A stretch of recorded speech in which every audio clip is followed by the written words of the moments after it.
সোনারপুর কলেজের ছবি এবার দেখুন। সেখানেও নেতার দাদাগিরি, সেখানে আবার ছাত্রীকে দিয়ে মাথা টেপাচ্ছেন প্রাক্তনী ছাত্র নেতা প্রতীক দে। তার বিরুদ্ধে অভিযোগ বারুইপুর কলেজের প্রাক্তনী প্রতীক সোনারপুর কলেজের কোঅর্ডিনেটর প্রতীক। কিভাবে ইউনিয়নের কোঅর্ডিনেটর এই প্রতীক, যে ছবি আপনাদেরকে দেখাচ্ছি, ছাত্রীকে দিয়ে মাথা টেপাচ্ছেন ছাত্র নেতা। ছাত্রীর কি বক্তব্য তাও আপনাদের শোনাবো। প্রতীক দে যে আছে, উনি আমার দাদার বয়সী, ওনাকে আমরা দাদা ডাকি। ওখানে ইউনিয়ন রুমটাকে দেখানো হয়েছে যে ইউনিয়ন রুমে বসে আমরা নাকি এই ভিডিওটা আমি যেটা দেখলাম, তো ওটা সম্পূর্ণ ফেক। আর ওটা আমাদের ইউনিয়ন রুম ছিলই না। দাদার নিয়ে যে এই কথাটা যে উঠেছে, এইটা সম্পূর্ণ মানে ভুল কথা। আর যে ভিডিওটা করা হয়েছে সম্পূর্ণ ফেক ভিডিও করা হয়েছে। এখানে যারা করেছে তৃণমূল ছাত্র পরিষদকে বা আমাদের ইউনিয়নকে বদনাম করার জন্য এটা করেছে। ভীষণ লজ্জাজনক একটা বিষয়। তার কারণ আমি নিজে ওই কলেজের প্রাক্তনী। আমি বলবো যে এটা একেবারে নতুন নয়, এটা কাম্য কিছুটা ছিল। তার কারণ আমি এর আগেও ওর এগেনস্টে ওর কি কার্যকলাপ, আমাকে কিভাবে ফিজিক্যালি মেন্টালি হ্যারেস করা হয়েছিল, সেই সমস্ত কিছু নিয়ে আমি জানিয়েছি। তার যদি প্রমোশন করা হয় এই ঘটনাগুলো জানার পরে, তাকে যদি কোনোভাবে আরো বেশি দায়িত্ব দেওয়া হয়, তো সে তো এই কাজগুলো করবে। এইটা আমাদের তৃণমূল দলের সংস্কৃতি নয়। দলকে জানানো হয়েছে, দল অবশ্যই ব্যবস্থা নেবে। আচ্ছা, এই প্রতীকদের বিরুদ্ধেই কি 1.5 বছর আগে কেউ কমপ্লেন করেছিলেন? যার বিরুদ্ধে এরকম কমপ্লেন জনপ্রতিনিধি করছেন, তার বিরুদ্ধে আমি আর কি আলাদা করে উত্তর দিই বলুন? যার বিরুদ্ধে কমপ্লেন হয় তাকে কিভাবে কলেজের মধ্যে ঢুকতে দিতে পারা যায় বা তাকে কিভাবে পদোন্নতির জায়গায় রাখা হয়, আমি সেটা জানি না এবং আমি সেটা মানিও না। এই অভিযোগগুলোর পরও যদি তাকে বহিষ্কার না করা হয়ে থাকে, দুদিন পর সে যে মনোজিৎ মিশ্রের মতো কোনো ঘটনা ঘটাবে না, তার গ্যারেন্টি কিন্তু কেউ দিতে পারবে না। দলের এই বিষয়টাও খতিয়ে দেখা উচিত এবং এই রকম ব্যক্তিদেরকে শনাক্ত করে করে করে বহিষ্কার করা উচিত। শুধু এই দুটো কলেজের ছবি নয়, আরও আছে ছবি। বালুরঘাট ল কলেজ দেখুন, সেখানে ছাত্রনেতার দাদাগিরি। ছাত্রনেতার দাদাগিরির ভিডিও পোস্ট করেছেন সুকান্ত মজুমদার।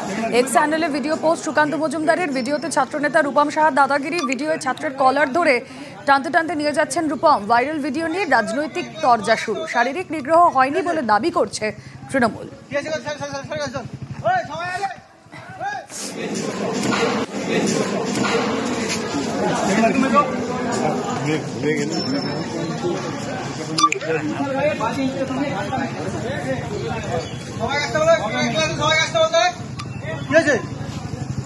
যেটা দিয়েছে মিথ্যা, আমার কাছে কোনো সেরকম কমপ্লেনও আছে।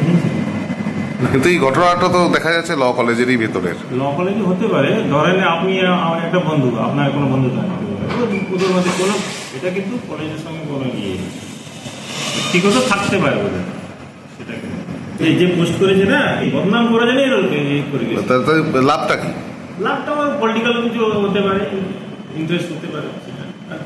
আমার কলেজে ইউনিয়ন নাই, কিছুই নাই। আমার কলেজ একদম শান্ত পরিবেশ, কোনো ঝুট ঝামেলা নাই, কিছু নেই।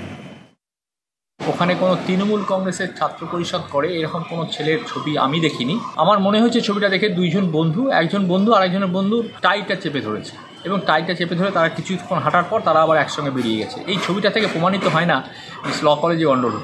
আবার উনি পোস্ট করেছেন এটা কবেকার ঘটনা, কি ঘটনা, যদি সত্যি এরকম হয়ে থাকে সেই ভদ্রলোক বা সেই ছেলেটি কোনো অভিযোগ করেছে কিনা, এসবগুলো মানুষের কাছে নিয়ে আসুন। কেন মিথ্যা প্রচার করছেন উনি, আমি বুঝতে পারছি।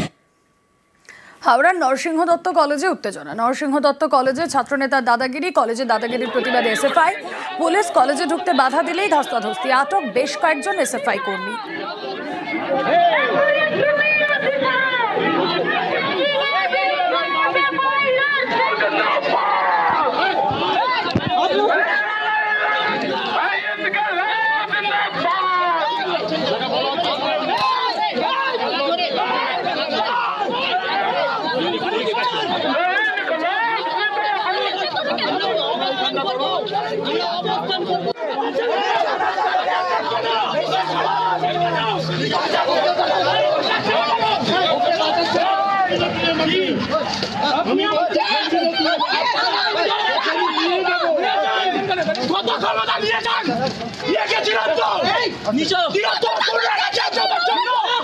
আমি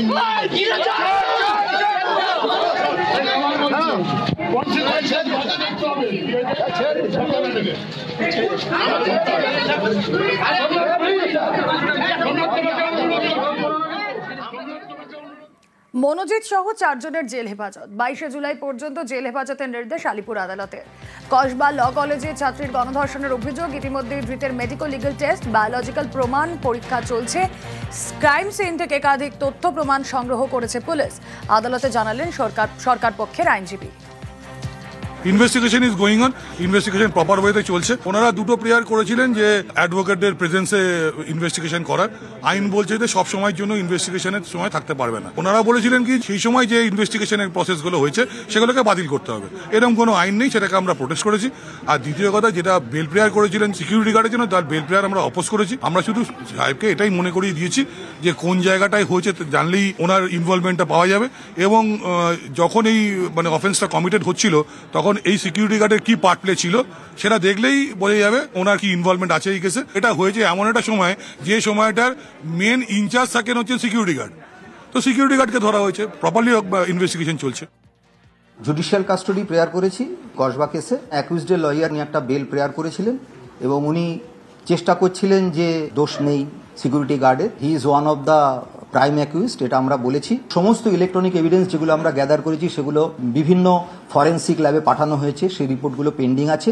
এবং এই রিপোর্ট যতক্ষণ না আসছে ততক্ষণ পর্যন্ত জেসি প্রেয়ার করেছি। এরপরে যখন ফাইনাল রিপোর্ট আমরা পাবো তখন আমাদের হয়তো আবার পুলিশ কাস্টডি লাগতে পারে। গত 1/7/2025 আমরা যে অ্যাপ্লিকেশন করলাম 38, অর্থাৎ at the time of interrogation আমাদের 2 জন আইনজীবী ওখানে থাকবেন। সেই অ্যাপ্লিকেশনে পুলিশ কোনো পাত্তা দেয়নি এবং আমাদের কোনো আইনজীবীকে ডেকে পাঠায়নি। সেই মর্মে আমরা একটা অ্যাপ্লিকেশন করেছি যে পুলিশের এগেনস্টে কেন 27 পুলিশ অ্যাক্টে অ্যাকশন নেবে না কোর্ট, সেটা বলবার জন্য। আগের দিন আমাদের আরেকটা অ্যাপ্লিকেশন ছিল যে ভিকটিমের ফোনটা সিজ করবার জন্য এবং সিডিআরটা কলফার করার জন্য, যে 10:50 থেকে 4:45 পর্যন্ত ভিকটিমের ফোনে কোন কোন ফোনগুলো এসেছিল সেগুলো দেখার জন্য। জজ সাহেব যেটা বললেন যে আমি ওইগুলো দেখছি এবং আমরা তার সঙ্গে বলেছিলাম ভিকটিমের ফোনটা সিজ করবার জন্য। জজ সাহেব যেটা বললেন 2টো ফোন নাকি আইও সিজ করেছেন, কিন্তু সেটা আমাদের চোখে এখন অবধি পড়েনি। এই মামলায় 2-3 ধরে এজেন্সির হাত বদল হতে হতে একটা জায়গা থেকে, প্রথমে কসবা থানা, তারপরে সিট, এখন এসে ওমেন গ্রিভান্স সেলের কাছে এসেছে। তারা আজকে জুডিশিয়াল কাস্টডি চেয়েছে। শুধু একমাত্র বেল অ্যাপ্লিকেশন হয়েছিল পিনাকি বাবু, যিনি সিকিউরিটি গার্ড, সমস্ত কিছু শুনেছেন, ওটা রিজার্ভ রেখেছেন। আমার বক্তব্য একটাই ছিল, যদি আমি অ্যাকিউজড হয়ে থাকি তাহলে যারা কলেজের মধ্যে ছিল, কলেজের যারা অন্যান্য দায়িত্বপ্রাপ্ত ছিল, তাদেরকে কোনো জিজ্ঞাসাবাদ করেছে কিনা, তাদের কোনো গোপন জবানবন্দি নিয়েছে কিনা। যিনি ইনভেস্টিগেশন অফিসার তিনি তার রিমান্ডে কোথাও দেখাতে পারলেন না বা কোর্টের কাছে কোনো স্যাটিসফ্যাক্টরি রিপ্লাই উনি দিতে পারলেন না। কলেজে টিএমসিপি নেতা, কলেজ শেষে কলেজেই চাকরি, আর এই নিয়ে এবার সুর চড়ালো বিজেপি। 50টি কলেজের তালিকা তুলে ধরে বেআইনি নিয়োগের অভিযোগে সরব শুভেন্দু অধিকারী। পাল্টা জবাব দিয়েছে তৃণমূল।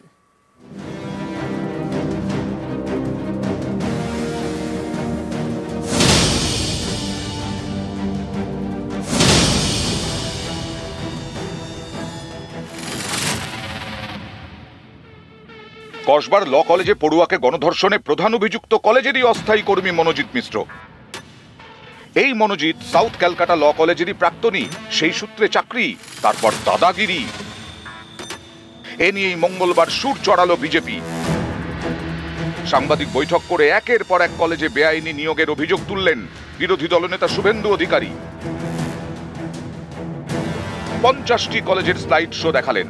দাবি করলেন এই সব কটি ক্ষেত্রেই টিএমসিপি নেতারা এখন সেই কলেজেই চাকরি করেন। কলেজের নাম, ছাত্রের নাম, কোন পদে চাকরি করছেন, একের পর এক স্লাইড। শুভেন্দুর দাবি, দক্ষিণ কলকাতা তৃণমূল ছাত্র পরিষদ ও তৃণমূল যুবর জেলা সভাপতি সার্থক বন্দ্যোপাধ্যায়, তিনি আশুতোষ কলেজের কর্মী। শুভেন্দুর দাবি অনুযায়ী কলকাতা বিশ্ববিদ্যালয়ের প্রাক্তন জিএস লগ্নজিতা চক্রবর্তী এখন উত্তরবঙ্গ বিশ্ববিদ্যালয়ের অ্যাসিস্ট্যান্ট প্রফেসর। শুভেন্দুর স্লাইড শোতে দাবি করা হয়েছে ইনি শিল্পা দাস, তৃণমূল ছাত্র পরিষদের নেতা, হীরালাল মজুমদার কলেজের কর্মী। সাংবাদিক বৈঠকে শুভেন্দুর এও দাবি, টিএমসিপি নেতা কোহিনুর মজুমদার চাকরি করেন টালিগঞ্জ আইটিআই কলেজে। এদেরকে বিভিন্ন কলেজে অ্যাপ্লিকেশন নেওয়া হয়েছে।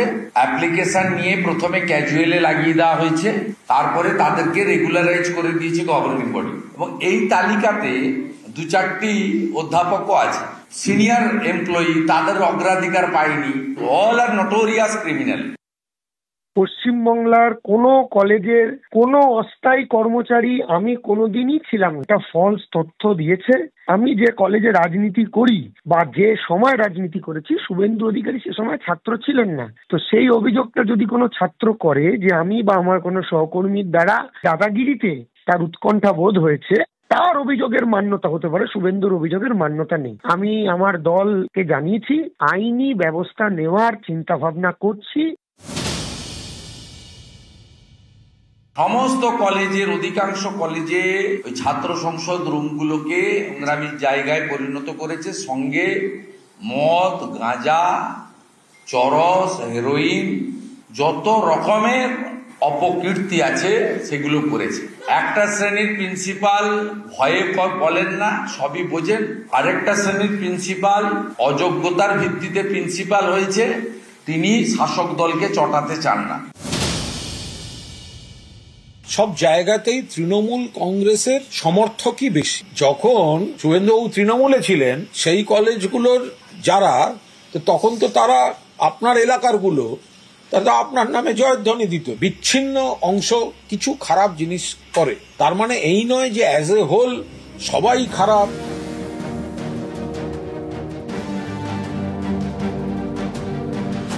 নিউজ 18 বাংলা।